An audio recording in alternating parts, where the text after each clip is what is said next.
সবাই ভালো আছেন, আশা করি সবাই ভালো থাকবেন। তো ইনশাল্লাহ আজকে এমন একটি জায়গায় এসেছি, এটা হচ্ছে বন্দর শাহী মসজিদ। এই শাহী মসজিদের প্রাচীন পুকুর। এই মসজিদটা হচ্ছে মোগল সাম্রাজ্যের আমলে নির্মাণিত হয়েছে। শত শত বছর চলে গেছে, কিন্তু মসজিদটা এখনও রয়ে গেছে। চলুন আপনাদেরকে আমি দেখাচ্ছি মসজিদটা। বন্দর শাহী মসজিদ, মোগল শাহী দরবারের নির্মিত এই মসজিদ। বহু শতাব্দী চলে গেছে, কিন্তু মসজিদ রয়ে গেছে। খোদারগড় মসজিদ কিয়ামত পর্যন্তই থাকবে। এই যে দেখেন মসজিদ,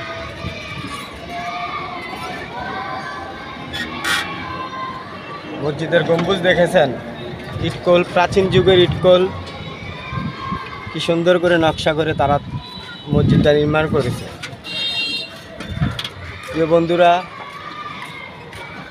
আমি মসজিদটার চতুর সাইড দিয়ে আপনাদেরকে ঘুরিয়ে দেখাচ্ছি। চলুন, ইতিহাস আমাদের সাথে কথা বলে। দেখেন মসজিদটা বহুত প্রাচীন যুগের মসজিদ। জিন ইনসান সবার আবাদত করার জন্য। অ্যাকচুয়ালি আল্লাহ পাক দুনিয়া সৃষ্টি করছে আল্লাহর আবাদত করার জন্য, আল্লাহকে সন্তুষ্ট করার জন্য। খোদারগড় মসজিদ, বন্দর শাহী মসজিদ। বন্ধুরা, বন্দর শাহী মসজিদের চতুর সাইডে আমি ঘুরে ঘুরে আপনাদেরকে দেখাচ্ছি। এই বন্দর শাহী মসজিদ শেষ গেটে চলে এসে পড়েছি। চলুন আবার ফিরে চলে যাব সেই মসজিদের কাছে। তো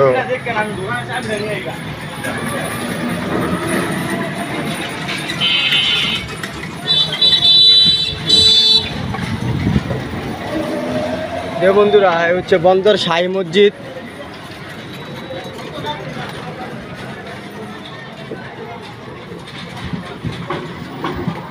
এখানে এই মসজিদের মুসল্লি, যখন মসজিদে আজান হয় তখন মুসল্লি পুরো টইটঙ্গর হয়ে যায়, মসজিদ ভরে যায়।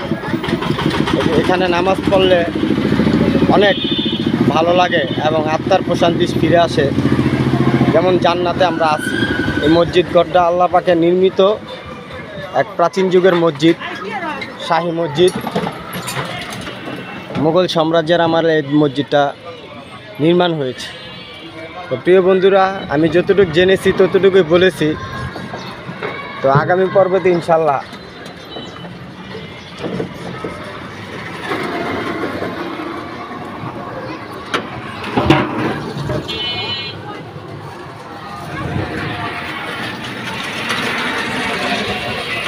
এ হচ্ছে বন্দর শাহী মসজিদ। প্রিয় বন্ধুরা, আজকের মতো এ পর্যন্তই। আসসালামু আলাইকুম। নারায়ণগঞ্জ বন্দর শাহী মসজিদ। আমি ফিরোজ বাবু। আসসালামু আলাইকুম।